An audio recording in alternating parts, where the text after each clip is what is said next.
So I just saw the movie Nyoja, which is a very bad pronunciation. Neza is how it would probably read to an American audience, or Niza or Neza. I'm sure any Chinese speaker who listens is going to make fun of my pronunciation. I tried to say it the way it reads in Chinese. It's a great cartoon, super entertaining. It's interesting because it is Chinese, so it's more interesting to me because there's different magic and monsters than I'm used to seeing. All my magic is based in European folklore, so for that reason alone, it's already going to bring something new to the table. But my favorite thing about it is how sympathetic the villains are. Setup is an interesting situation. There's this Chaos Pearl, and it's split into kind of in a yin-yang, a spirit side and a demon side. And the spirit side ends up in the body it's not supposed to be in, being raised by the team of more evil leaning bad guy group, basically, which is the good side, spirit.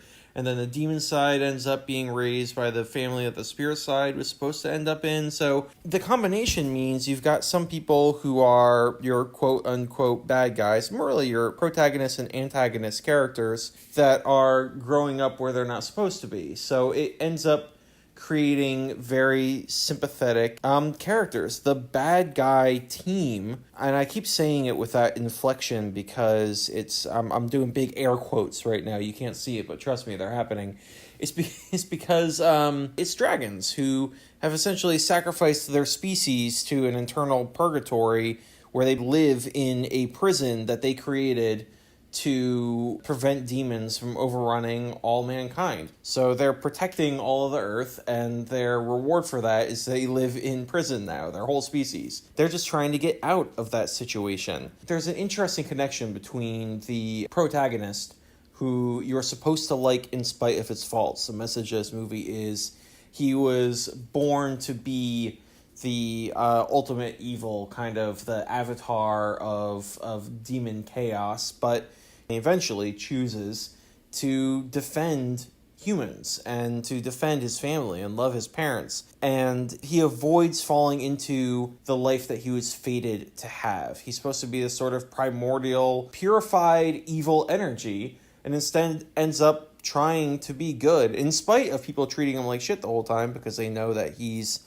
evil incarnate. The main bad guy villain manipulator who sets up the spirit, Imo, the spirit boy, to be on kind of the bad team, he's, you learn, like a were-jaguar. And, he spent his whole life being reviled as a monster and prejudiced against because humans, says something about humans having a mountain of prejudice. It's a good quote.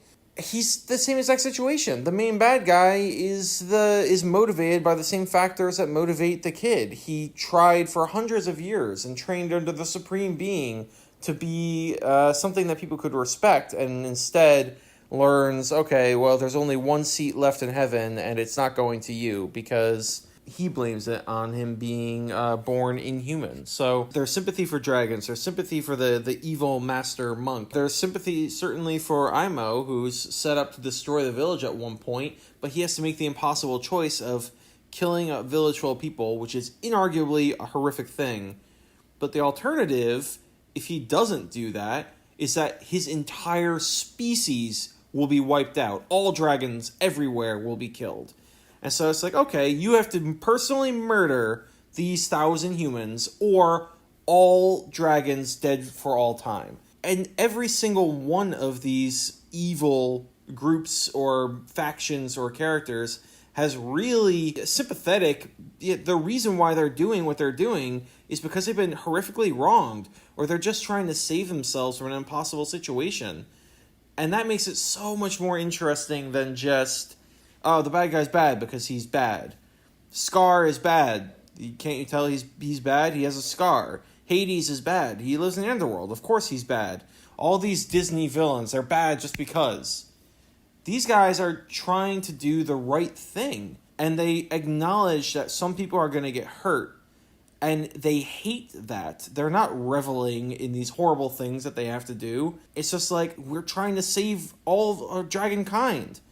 I'm trying to earn the spot that I've worked for hundreds of years to get, that prejudice has prevented me from. Now, I'm trying to save my people. Those are the motivations of the bad guys in this movie, and that's what makes it so much more fun to watch. It's always good to see characters who aren't just flat characters. These ones are good, these ones are bad. But instead see characters that are aware of everything that the audience is aware of, and they're still choosing to do something for sympathetic reasons, for reasons I could understand, were I in their totally made-up fantasy situation.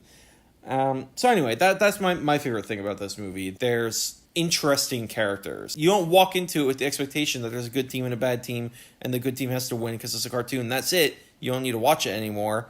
But instead, it's like, oh wow, I'm hearing a story that's interesting because those are hard choices. So definitely go check it out. It's a great movie. I do recommend it. And you know what? You don't have to buy into all this complicated character or see something from a different culture. It's just an entertaining movie. It's funny. There's cool action. Just go see it. It's a cartoon worth seeing.